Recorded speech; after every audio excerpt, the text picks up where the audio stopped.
Recorded Books Incorporated presents an unabridged recording of Raptor Red by Robert T. Bakker, narrated by Richard M. Davidson. This work, copyrighted 1995 by Robert T. Bakker, is recorded by arrangement with Simon & Schuster Audio Incorporated.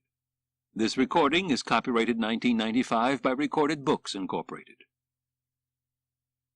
Dr. Robert T. Bakker is most famous for proposing the stunning theory that dinosaurs weren't the cold-blooded, sluggish, solitary creatures we once imagined them to be, but were instead warm-blooded, active, and social animals. Thus he began a revolution that has caused scientists to completely rethink their ideas about dinosaurs. The dinosaur curator of the Tate Museum in Wyoming, he is considered to be one of the world's foremost paleontologists.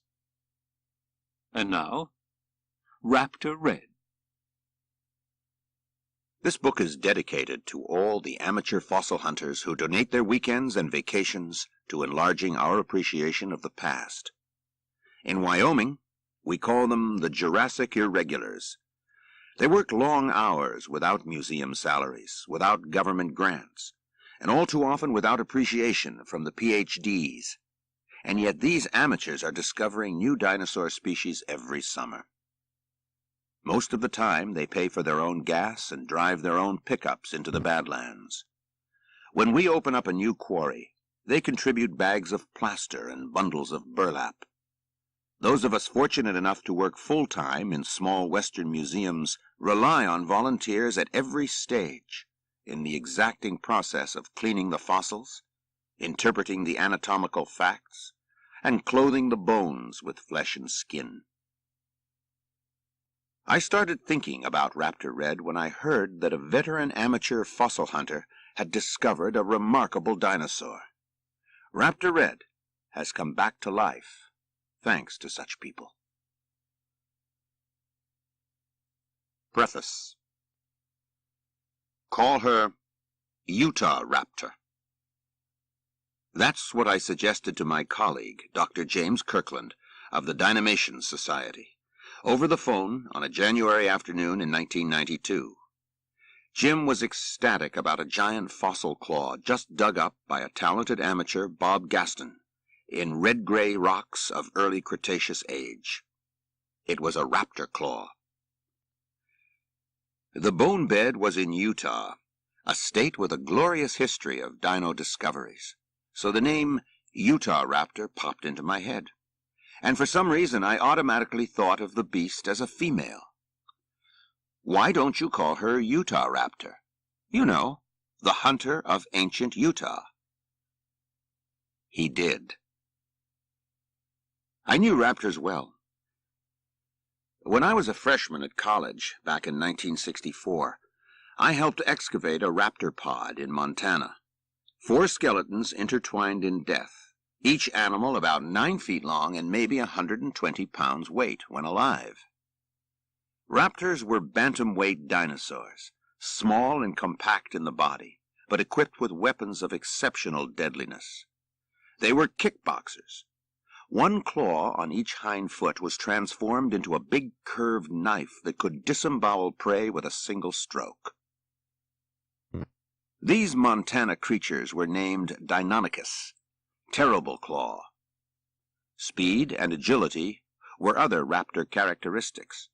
The first raptor species ever found was the Mongolian speedy raptor, Velociraptor mongoliensis, excavated from the fossil sand dunes of the Gobi Desert in the 1920s. Velociraptor was even smaller than the Deinonychus, only 50 pounds or less. But Velociraptor's shins and ankles were long and strong, a design specification that ensured high running speed. And all the raptor species had tails that ended in elongated, stiff rods, balancing poles that let the animal engage in all sorts of nimble acrobatics. It became customary in some paleontological circles to use Velociraptor for all the species in the family, or just simply raptor. All raptor species were masters of martial arts. They could twist and turn while running at high speed, and they had the capacity to jump while changing direction in midair. Raptor hands were powerful and supple, too. The combination of hand claws for grabbing and hind claws for kicking was formidable. The raptor family was exceptional among the Dinosauria for yet another reason. These were smart carnivores. In the 1960s, anatomists probed the inside of raptor braincase bones and found to their surprise that the raptor's brain was as large for its body weight as it is in many modern ground-running birds. Finding any raptor bone is a treat for us bone diggers. But what Gaston and Kirkland had just identified in their workshop was something so spectacular, no scientist had ever dreamed of it. They had found the first giant raptor.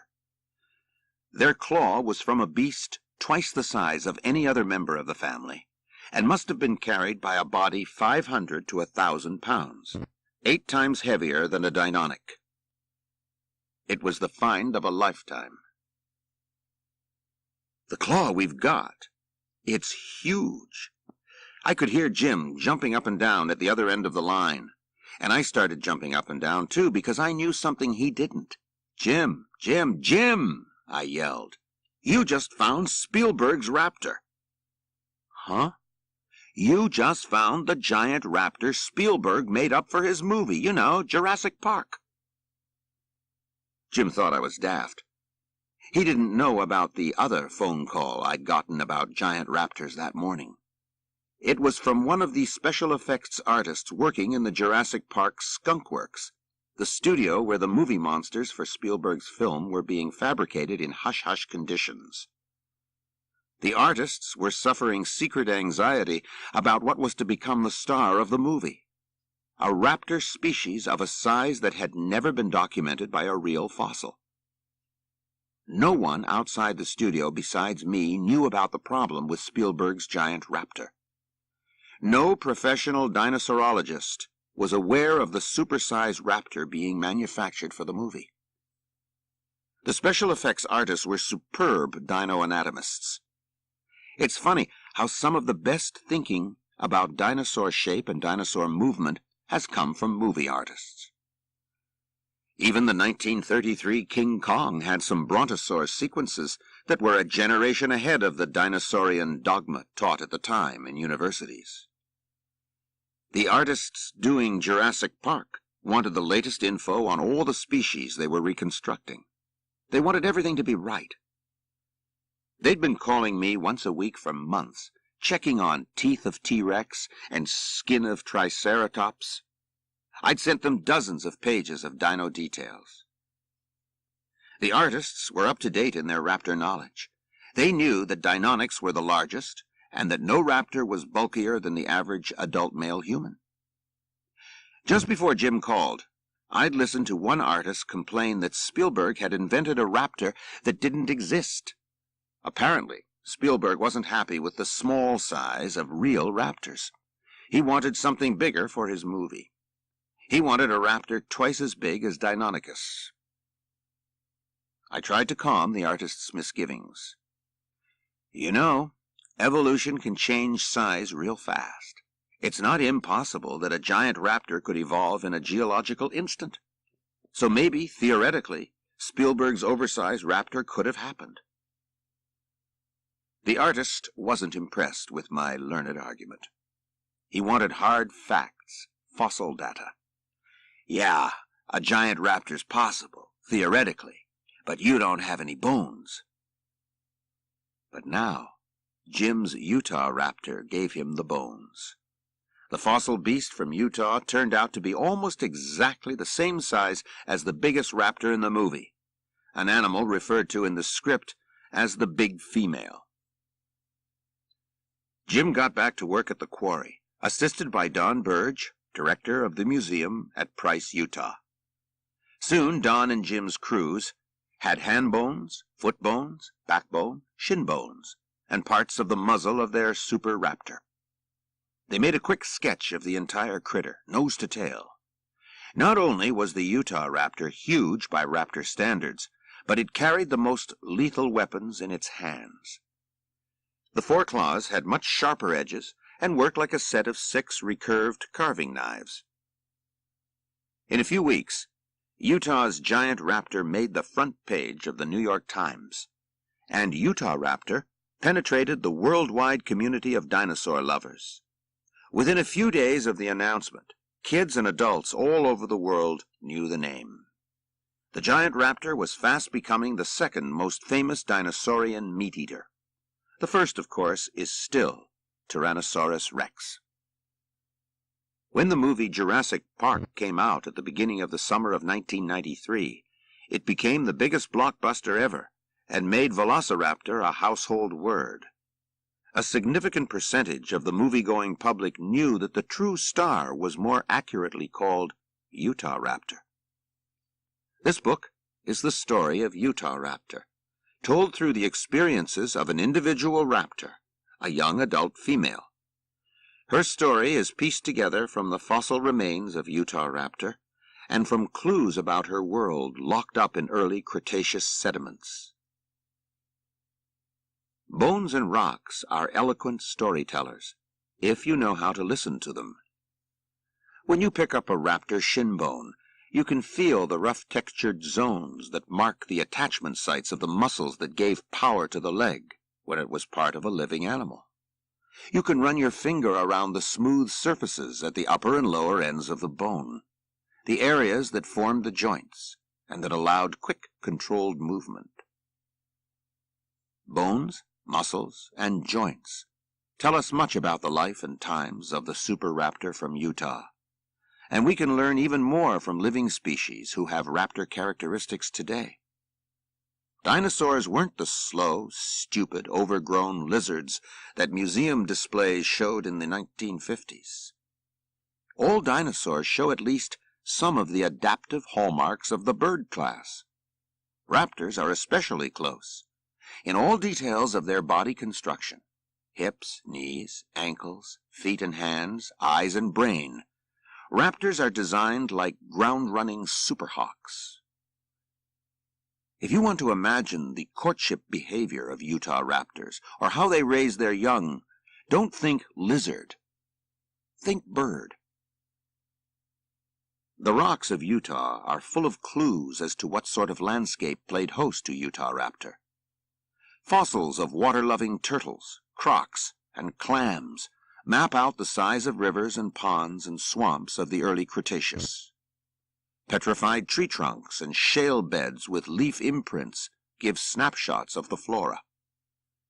The very same sand beds and floodplain silts that entomb Utah raptor bones tell of floods that covered the lowlands during spring rainy seasons, and of terrible droughts that turned lakes into briny salt flats.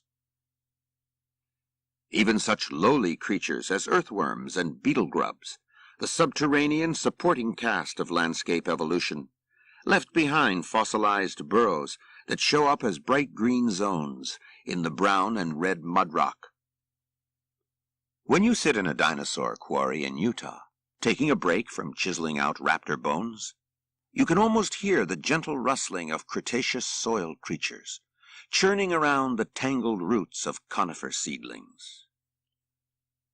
We can learn from Utah Raptor's story. Hers was a beautifully alert and sentient species. By looking through her eyes, we can see the evolutionary forces that were changing the natural world during the early Cretaceous. Our own human ancestors were being created by the invisible hand of natural selection, as were the beginnings of the other animals and plants that enjoy supremacy in today's world. Utah Raptor's story is part of our story. The story begins with an invasion, an ambush, and a death. The time is 120 million years ago. On the flat, featureless floodplains that were central Utah, an evolutionary event is about to occur that will shock the ecological community of dinosaurs. The event is the arrival of a new super predator. April. Raptor attack. A pair of fierce but beautiful eyes look out from the dull green undergrowth of conifers and ferns that bound the edges of mudflats and riverbeds. The eyes follow every movement among the great herd of plant-eating dinosaurs that mills around in the open meadows, feeding high in the trees and sniffing the air for danger. The eyes belong to a young adult Utah raptor, a female who has not yet reproduced.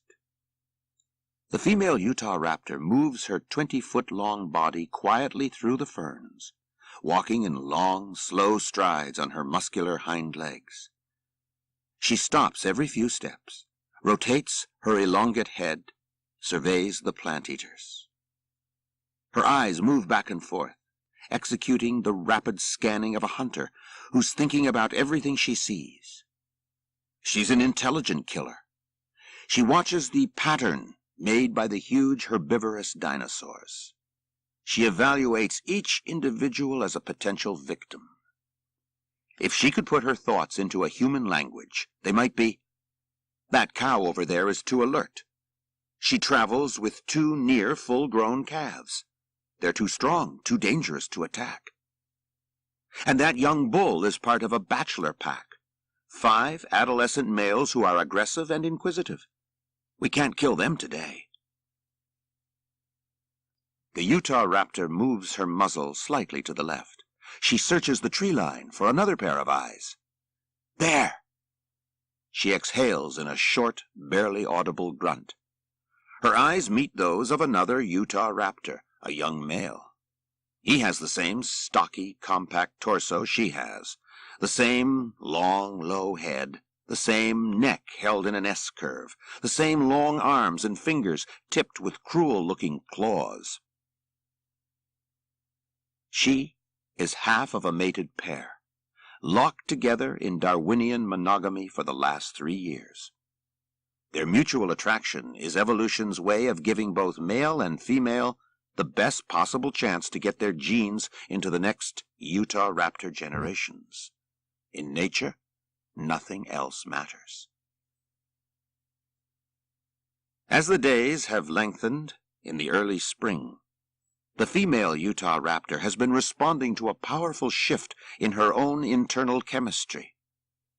During the winter, she was hunting for herself and for her mate. But now, subconsciously, she's aware of a new responsibility. She's hunting for the next generation. Soon, they must build a nest, and they must raise chicks. The female and male exchange glances again, and she nods to him. It's a message that means, in the next few minutes, our lives will depend upon each other. I'm with you. The raptor pair bond is held together by these shared risks. If they're efficient as a pair, and lucky, they'll be uninjured and well-fed at the breeding season. Then, and only then, will there be a brief interval for copulation. This is the most dangerous season for raptors. Mating and rearing young exposes both parents to the highest risk of injury and death they'll face all year. Hunting alone isn't good enough. A pair of raptors hunting together is 4 or 5 times more successful than a solitary predator. The raptor pair have another reason to be anxious. They're newcomers to the Utah ecosystem, an immigrant species whose original home is thousands of miles away in northern Asia. The native prey species of North America have strange habits and may be equipped with defenses the new predators have never seen. The female Utah raptor sniffs the dung heaps left by the plant-eaters at the edge of the tree line. She's searching for identification chemicals, clues to the nature of the animals she and her mate are stalking. She's reluctant to risk an attack on a herbivore whom she has never met. But she's optimistic today. The dung aroma seems familiar. She's learned that she and her mate often have the advantage in the new land. Sometimes the native prey species haven't had time to evolve special countermeasures against the foreign hunters. Invading predators may hit new territory like a Darwinian blitzkrieg. The female raptor sticks her narrow snout out between the dried fronds of a tree fern. The dull brown-red hue of the fronds matches her own body color. She sniffs the air, testing the prey's chemical signature. She trusts identification by smell more than by sight. I know this one. We've hunted it before. We can do it if we're careful. Her thought processes click through her predatory options. She knows her mate is smart. She trusts that he knows what she knows. There, that one. That male acting alone, bullying the cows. He's not paying attention. We can kill him. The female raptor silently selects the target, wordlessly evaluating the bull's vulnerability. Her thigh muscles begin to twitch. It's almost time. They're almost close enough. She pauses one last moment, sitting up inside a clump of tall tree ferns. She looks back again at her mate. They're too close to their prey to exchange nods, but just looking at each other is reassurance enough. Her target is the biggest of the herbivores in the Utah ecosystem, an astrodon, startooth, a brontosaurian species with a long neck, a long tail, and a torso built like a 10-ton elephant's. Giant size confers a certain ecological arrogance, and astros have a swaggering disdain for predators. In the astro's mind, any carnivore would be foolish to attack. Millions of years of evolution have built into their brains the comforting knowledge that they face hardly any real threat from meat-eaters. The only giant carnivore species is the ridge-backed acro, Acrocanthosaurus. But these 3-ton hunters are very rare. Even if a full-grown acro did try to attack an astrodon herd, the combined defenses of a dozen astros, totaling more than 100 tons of enraged vegetarians, would be impregnable. As the astro herd ambles easily around the edges of the Salt Lake bed, their big cushioned paws churning up the briny mud, brains routinely check sensory input for danger.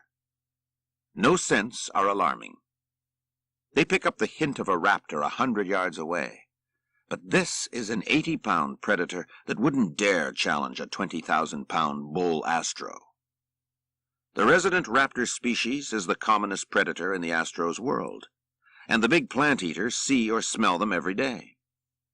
All the raptors are tiny compared with the star-toothed brontosaurs. Never would the biggest native raptor, a 150-pounder, even dream of attacking astros, unless it was lucky enough to find an unguarded newborn calf.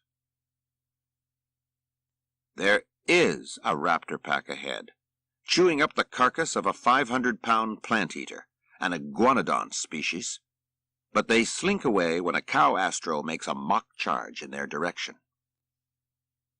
The astro brains go down their genetically programmed checklist for sounds. There's no cause for alarm coming from this sensory system either. A low undertone of crunching can be made out to the left, under some conifer trees, where a 1-ton armor-plated nodosaur is feeding placidly on seedlings. No threat here. The nodosaur moves away when a young bull astro pushes through the trees to investigate. The big astro eyes, built like hawk's eyes, the size of dinner plates, make rhythmic sweeps of the landscape, stopping to focus in on any movement. Yes, there is a second group of raptors 200 yards to the right, a different species, but at 100 pounds, still too small to worry about. It's spring, the time when big bull astros start to joust with each other to impress the females. Dull thuds punctuate the hot, still air as the bulls swing their necks, giraffe-style, like flexible clubs, aiming blows at each other's heads. And it's a time of new danger for the astros. There's a newcomer to the resident fauna, a species who has reached Utah after coming across the North Pacific land bridges from its Central Asian homeland. The bull astrodons pick up the novel scent. The unmistakable aroma of a raptor species, just a little different from the three species the astros are used to. Strange odors usually jingle alarm in any animal's brain. A strange odor means a creature never met before, a creature whose danger potential hasn't been evaluated through experience. But the bull astrodons ignore the new scent. Their danger signal is overridden by their sexual competitiveness, their springtime drive to get the most desirable mate. Hormones are kicking in, actuated by their internal clocks. Astros have no genetically coded alarm for raptor odor, and the foreign species is giving off merely a new variant of raptorine smell. Millions of years of evolution have built into astros' psyches a disdain for these puny predators. Darwinian processes can never prepare any animal for a totally new danger. Natural selection gives it only the best response to dangers faced by its ancestors. And not once in their pedigree have adult astrodons suffered a serious loss from a raptor attack. That evolutionary rule is about to be broken. The cow astros, always more cautious than the bulls, begin to bunch up, surrounding their yearling calves and stretching their necks to catch a glimpse of the raptor that's emitting the strange scent. Cows take no chances with their young, their genetic investment for the next generation. Two bulls neck wrestle with wild abandon, clunking each other about the eyes and ears. They won't pay any heed whatsoever to the new raptor scent, which has now grown very strong. They don't notice that they're far from the main herd. Their brains are pounding out the same message again and again. Beat this bull, beat this bull, beat this bull, get a cow. In the Darwinian game, bulls must take chances. The females reject most suitors, choosing only the strongest and most vigorous, so a bull will literally risk life and limb to impress a desirable mate. The cows stop looking at the bull contest. All the cow eyes focus in the direction of the foreign smell. Their minds have switched over to calf protection behavior. And the cows see what the young bulls don't. The cows see the attack coming across the lake bed. The cow eyes follow the light, glistening over the broad scales on the thighs and calves of the giant raptors, running noiselessly over the hard mud. The bulls still are totally absorbed with their sparring. They don't see the foreign raptors until the horrible hand claws cut long gashes through their skin and muscle. Messages of pain jump from the bull astro's skin to their brains. They experience the disconcerting sensation of their own blood dripping down the skin of their stomachs. Now at last the switches flip over in their brains. Switched off are all thoughts of mating. Switched on is terror of an attack more vicious than any they've ever experienced before. One bull manages to break away in a terrified running walk. He screeches high-pitched notes through the sound-making chamber that bulges around the nostrils on his snout. The cow herd screeches in response. The matriarchs bellow in deep warning tones and swoosh their tails from side to side. The other bull stares at its attackers, a pair of raptors 10 times heavier than he's ever seen before. The bull can see and smell his own blood on the 3 hooked claws carried on each raptor forepaw. Conflicting impulses flood his brain. Flee, counterattack, run, or try to crush these new horrors with his front feet. The raptors attack again from either side. Their long forearms extend outward, and their claws catch the bull's skin. As soon as a raptor feels its recurved claw tip penetrate the skin, the hand muscles contract instinctively, driving the claw knives 4 inches deep into the flesh. Biceps and pectoral muscles flex to the max, pulling the claws through the prey's body, ripping channels a yard long. The bull stands stupefied.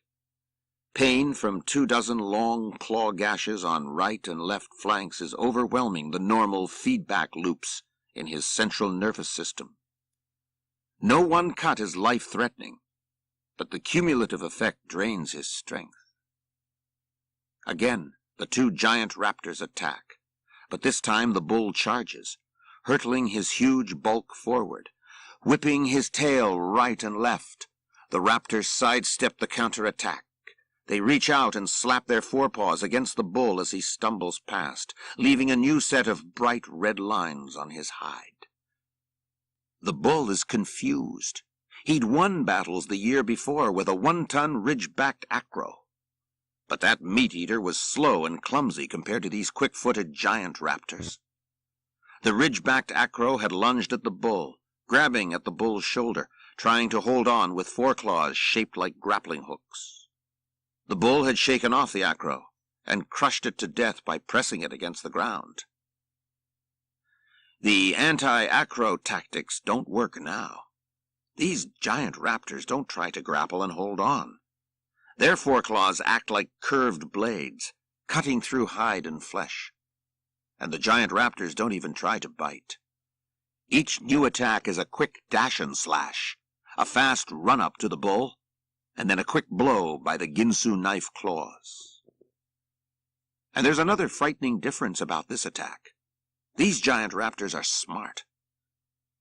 The bull astro has a brain much too small to form the concept of smart. And yet, in an instinctive way, he realizes that the two raptors are attacking as one unified enemy. Each fresh attack is coordinated. As one raptor slashes at the right shoulder, distracting the bull, the other raptor strikes from the left side. The astro brain clicks over to the last-ditch defense tactic: panic and headlong retreat. The bull bellows. His legs crack through the hard white salt crusts lying over the deeper parts of the lake bed. He stumbles, falling to his knees. The stinky, sulphurous black mud below the salt crust oozes up his calves. Up again on his feet, he smashes through the pterodactyl nests clumped together at the lake bed's center. The air becomes a crimson, fluttering curtain as 1,000 red-winged pterodactyls take off, screaming and pecking at the bull as they leave their eggs. A possibility of escape, a feeling of hope, develops in the bull's brain. The center of the lake bed is covered by 5 feet of dark odoriferous mud, sediment stained by the slow decay of dead leaves, dead clams, and dead fish. It's mud that clings to your feet and sucks your legs down. Surely the raptors will hesitate to follow. The bull sloshes into the deepest part of the lake bed and looks around. The raptors are gone. His body weight presses his legs further into the muck. He has a hard time lifting his hindpaws up because they support most of his weight. He can move his forepaws, but he can't turn. Calm settles onto his astro brain. 5 minutes elapse. The pterodactyls begin to return. They are quiet as they float back down onto their nests. Pink-tinged pterodactyl bodies surround the astro. Another 5 minutes go by. A gentle rustling from behind draws his attention. Some creature is carefully threading its way among the nests. When a pterodactyl snaps its beak and wigwags its wings in protest, the creature freezes. Another creature is walking slowly into the lake from the other direction. It, too, stops each time the pterodactyls erupt in a screeching commotion. The bull tries hard to make out the scent, but the aroma of the fetid black mud overwhelms the olfactory bulbs in his brain. One of the creatures jumps up onto some abandoned pterodactyl nests, perching atop the yard-high structure of hardened mud. It's a giant raptor. It's only a dozen yards away. The other raptor hops onto another nest 5 yards away. The two raptors stare at the bull. They're silent and still, a slight tremor visible in their calf muscles. The fatal attack comes in slow motion. On both sides, the giant raptors step carefully from one dry pterodactyl nest to another. They converge toward the front of the bull Astro, where he can't reach them with blows from his tail. The predators pause, rock gently side to side, and leap. The bull shudders under the weight. Both raptors are clinging to the top of his shoulder blades. He roars and tries to bite them, but his neck won't twist around far enough. The fatal strokes don't come from the raptor's hands. The killing blows come from the inner toe of the hind leg, a claw shaped like a Gurkha dagger. The raptors drive their hind claws deep into the bull's side, carefully placing the claw tips between his ribs. The entire hindquarters of the raptors tense up as the thigh, calf, and back muscles generate immense tension, then explode in a spasmodic contraction. The sharp-edged hind claws slice deeply through the body wall of the bull, powered by nearly the entire muscle mass of the raptors. Gaping wounds 5 feet long expose his vital organs to the outside. The raptors strike again and again, carving up the still-living mass. Down onto his knees and wrists, the bull collapses. Shock and trauma close down his central nervous system. The bull dies slowly, as the raptors watch from their perch on the edges of his hip bones. The raptors wait. They've seen supposedly dead prey suddenly come back to life. The Astro is too large for them to take chances, so the predators watch to be sure the breathing has stopped in the body below their feet. Then they start to feed, plunging their long snouts into the warm carcass, pulling out hunks of liver. Only a half hour elapses before both raptors are gorged. They squat down onto a pterodactyl nest, right next to the Astro carcass. They catch the scent of small raptor species, circling at a safe distance, hoping for a chance to rush in and steal part of the kill. The male Utah raptor stands up to growl at a little predator. That is the first mistake the giant raptors have made all day.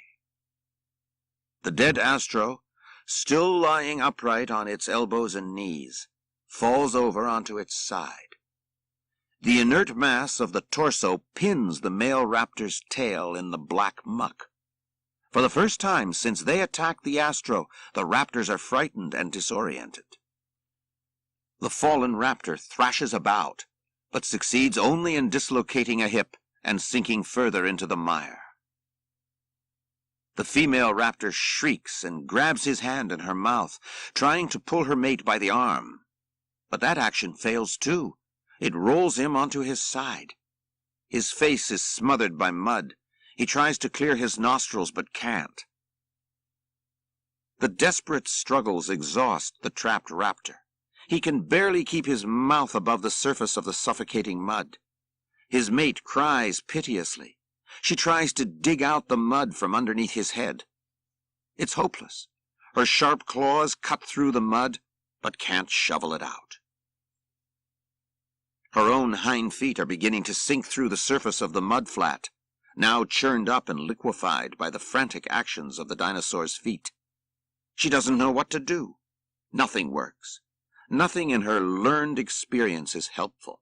Nothing in her instinctive repertoire. Finally, her sense of self-preservation overcomes the pair bond, and she retreats to a bit of high ground. In 10 more minutes, the trapped raptor is dead, his body totally submerged in the dark sediment. The female raptor sits stunned for hours. She has just lost the mate she had chosen for life. They'd hunted together successfully hundreds of times. They made countless kills without either raptor being injured in the slightest. She doesn't know what to do. April. Raptor Red. The female Utah raptor doesn't have a name for herself. Her brain doesn't operate with words, not even with silent, unspoken syllables. It works with images, colorful bursts of memory that make up a dreamlike history the brain constantly updates. Every day, new experiences and new associations from her senses rearrange the symbolic registry. In her own brain, the raptor identifies herself with the symbols she learned as a chick. Me, Raptor, Red. We can call her Raptor Red because that's how she labels herself in her own mental imagery.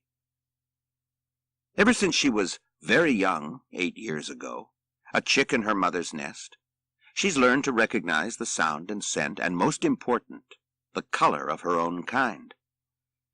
Before she opened her eyes for the first time, as she struggled inside the egg, trying to break free of the camouflaged shell, her nostrils sucked in the first breath of air, air filled with the heavy, close-in scent of mother and father, sisters and brothers.